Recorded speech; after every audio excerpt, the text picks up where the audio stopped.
di nekk Dakar dem dikk bi nga xamante ni jamono ji mën daal di souffler un vent de soulagement ginnaaw ay année yoo xamante ni am na ay difficulté yu bari pour daal di mën a daal di fonctionner wu normalement bu ñu sukkandikoo ci données yi nga xamante ni du 30 septembre la daal di génn 2025 entreprise dafa daal di affiché ab solde boo xamante ni nii dafa daal di solde budgétaire bu positif bu toll ci 1,9 milliard de francs CFA yoo xamante ni dafay daal di wuute ak 1,2 milliard de francs CFA yi nga xamante ni amoon nañ ko ci même période maanaam si le 30 septembre 2024 liñ ci amoon dafa daal di wuute ak li nga xamante ni moom la ñu am 30 septembre 2025 mu nekk ab évolution boo xamante ni bu am solo la bu daal di am ci boobee secteur mu nekk nag évolution résultat global boo xamante ni dafay daal di amélioré bu baax a baax jóge ci moins de 17,9 milliards de francs CFA en 2023 à 3,9 milliards de francs CFA en 2024 ak un chiffre d'affaires de 14,4 milliards de francs CFA mu nekk loo xamante ni nag li ko daal di porté nee nañ jëm na ci ab progression jëm ci produit d'exploitation yi nga xamante ne dañoo nekk en hausse à 20,5 milliards de francs CFA leneen tamit moo di dynamique jëm ci li nga xamante ni moom moo di segment interurbain ak international yi nga xamante ne ni moom boobee entreprise ñi ngi koy daal di def seen dem ak seen dikk laaj rawal lii yëpp da daal di wane li nga xamante ne moom moo di gestion bi nga xamante ne am na fa parce que gis nañ Dakar dem dikk nag amoon na ay année yoo xamante ne nekkoon na ci ay jafe-jafe tey ñu daal di amaat beneen gestion bu bees loolu daal di wane li nga xamante ne moom moo di ses résultats. Oui, c'est-à-dire gis nga Rouba entreprise moom comme nit la rek c'est-à-dire boo ko tegee lu mu àttanul mu yaramam gàllu góose c'est tout. dañ lay wax na sax yaram boo ko noppalul bu noppal boppam et cetera c'est-à-dire une entreprise ça fonctionne pareil mënoo jël entreprise boo waree dem campagne bu ñu soxlaa oto nga jël oto yi mettre ko à la disposition mu war a daw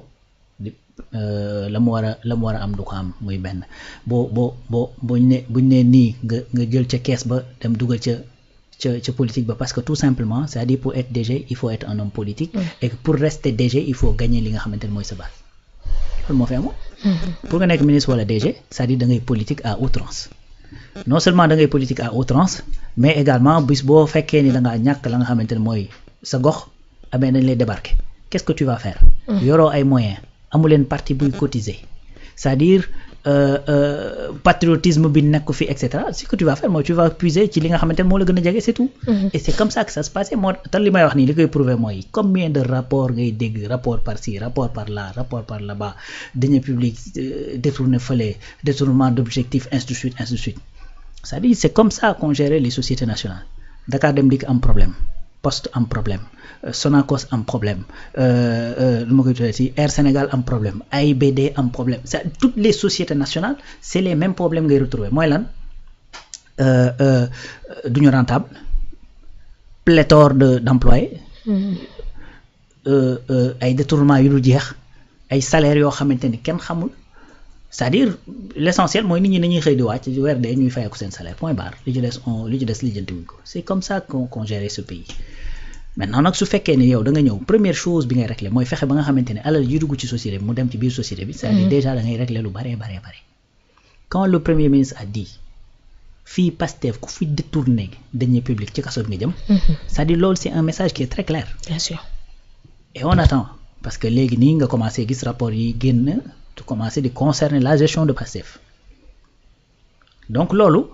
déjà loo xamante ni lu leer la beneen affaire mooy quelqu'un boo xamante ni maanaam ba mu yorlee dara wala boo ko yor lu bari lay jël li mu am mu néew mu bari mu di ko dajale di ko dugal ci parti bi di cotiser ainsi de suite pour tout simplement réew mi mën a ñoŋ ba nga yorulee lu bari ngay def ay vacances agricoles patriotiques ainsi de suite pour man kooku bu ñu la joxee ay moyens dañ lay gën a dimbali ci li nga war a nekk loolu mooy différence bi c'est-à-dire dafa am ñoo xamante ni dañoo ñëw pour wut si am ñoo xamante ni dañoo ñëw pour liggéey si ki ñëw pour liggéey si nag boo ko joxee moyen da nga koy dimbali ci li muy dox loolu mooy différence moo tax ma lay wax ne la c'est-à-dire tey ki nga xamante ni moo yor Dakar Dem Dikk muy Assane Mbengue jàngeewul ci école bu ñi nga xamante ni ñoo ko yoroon démb ak bërki démb jàngee compétence bu mu fi yor am na Sénégalais bu ko yor xëy na sax am nañu ko yor plus boo ñëwee di gérer les façon yi nga xamante ni moom la ñuy manager y en a pas 50 milliards dafa am yoo xamante ni sax c'est-à-dire c'est des choses yoo xamante ni boo ñëwee par force da nga ko fay fekk kon lii différence bi ci nit ki la yow yaay ñëw ak sa njub mu feeñ ci li nga xamante ne moom lañ la dénk wala nga ñëw ak d'autres intentions mu feeñ ci liñ la dénk. Dakar Dem Dikk c'est-à-dire boo xoolee l'historique du transport urbain bi nga xamante ne moom lay dox c'est-à-dire patrimoine la en vérité parce que ancêtre mooy Sotrac bi mu amee ay jafe-jafe c'est-à-dire ku xam ku doon liggéey Sotrac ba Sotrac amee jafe-jafe ba ñu war ko tëj ak yu demee noonu c'est-à-dire les difficultés que les familles ont vécues bu ñu la joxee lu toll ni Dakar Dem Dikk di nga ko téye ak sa fukki loxo ak juróom-ñett pour éviter à ce que yu mel noonu di répété waat ça a été extrêmement difficile pour beaucoup de familles yoo xamante ni c'est-à-dire seeni parents Sotrac lañ nekkoon. C'est que nit ñi des fois loolu la ñuy fàtte da ngay ñëw ñu jox la mbir au lieu nga xool fan la ñuy jaar ba mu yegg ci say loxo yow da ngay xool tout simplement le temps que nga koy yor lan nga ci mën a régler sa bopp mais loolu bu ñu ko régler ci réew mi lu bari dox. c'est-à-dire c'est pas de la magie. ñi fi ne président Bassirou Diomaye Faye Ndiaganiao gii la juddoo yaroo ci réew mi jàngee UCAD le premier ministre Ousmane Sonko Thiès la yaroo jàngee université Gaston Berger. nekkoon fii ENA ñeneen ñi wax noppi Waly Diouf Bodian pareil et cetera c'est pas des magiciens c'est pas des sorciers fii lañ juddoo ci réew mi fii lañ yaroo fii lañ màggee n'est-ce pas donc bu ñu ñëwee di def ay résultats ah ben c'est tout simplement il faut aller voir. ci ni nga xamante ne noonu lañ téewee kër yi ñu leen jox ak ñi nga xamante ne ñoo ko téewoon les motivations yi nga xamante ne moo leen indi ainsi de suite loolu kese mooy la simple différence mais sinon les canevas de kii boo ñëwee c'est-à-dire c'est les mêmes services nga fay trouver ainsi de suite bañ na ko ba société yi directeur bi day dem keneen ñëw société bi lay wéy di dox kon su fekkee ne mën nañoo toog dégg Sonacos ma ngay def ay résultats tijji na toutes ces usines ma ngay waaj sax di lancer ay nouveaux produits recruter na 2300 personnes yoo xamante ne fa lañ kii en comptabilisant juste 20 départs yoo xamante ne ñi ci ëpp dañoo dem retraite nga ñëw ñun la port premier port de l'Afrique de l'Ouest premier port de l'Afrique subsaharienne troisième port de l'Afrique gagné quasiment plus d'une soixantaine de places non plus même jóge plus de xawma 300 et quelques places ñëw ba 271e dans le monde ce chiffre d'affaires ci premier semestre 2025 mu yokk de 23%. En ce même moment ñu lay wax ne la nu ma koy tuddee ci ki nga xamante ne mooy Dakar Dem Dikk également dugg na dans le vert ben ñu lay wax ne la fële nga xamante ne mooy naka la tuddee Air Sénégal ak jafe-jafe ya fa nekkoon yëpp ben aujourd'hui ñi ngi dugg dans le ñi ngi dem sax di jënd ay avions yoo xamante ne Sénégal moo koy moomal boppam CDC ñun la ba sa saa ne la ba ma fiy ñëw ay quelques millions laa fekk sur les caisses aujourd'hui ba ma génne la woon 15 wala 20 milliards ma génne la ko ben c'est tout simplement pour dire que ni dafa am benn type de gestion boo xamante ne gars yi moom la ñu instauré def ci nag tolérance zéro. Voilà def ci tolérance zéro loolu kese la pour man parce que bu njëkk nag li ñu daan gis mooy plus ngay taq ci ay mbir plus ngay gën a jege président de la République donc loolu la Dakar Dem Dikk nag encore une fois je crois que li Assane entamé.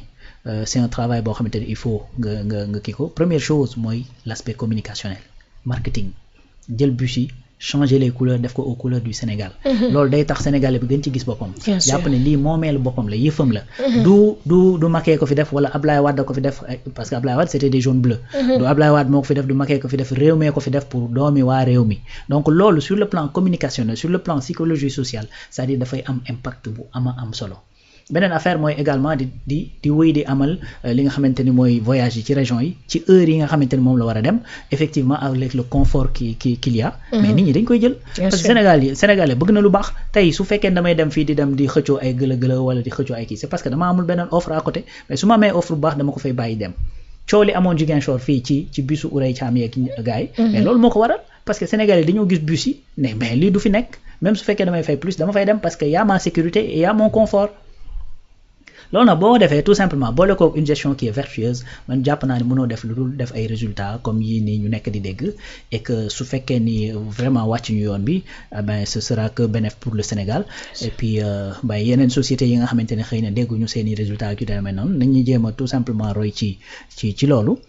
góorgóorlu rek xam ni Sénégalais yi dañ leen di xaar au tournant parce que la question réew mi dafa metti finance yi dafa et cetera ça va être valable jusqu'à ce que 2028 jot mais à partir de 2029 les gens vont te poser des questions reddition des comptes fan ngeen ci toll justice pour les martyrs fan ngeen ci toll économie bi également ndax fu mu toll nii mën nañoo jot ni yëf yi ma ngay dem lan mooy résultat presse bi c'est-à-dire ces questions vont venir bien sûr et que loolu nag il faut que ñoom ñi nga xamante ni ñoom lañ tegee fi seen loxo ñu waajal ko bu baax. bien sûr mu ngi noonu acca ci sujet boobee dañuy jaar yëkkati li nga xamante ni moom moo di jotaay bi Alaaji Rawane merci beaucoup ni ñu àndane woon si plateau bi ça fait un plaisir comme d'habitude. waaw le plaisir est partagé gis nga Kanto Bégué mi ngi may wax naa ma sax il pense que ñi nekkoon Sotrac ba léegi ñu ngi daw ci seen i mbir pour te dire. Ce pays a traversé des trucs yu xaw a métti je te garantis chemin de fer Sotrac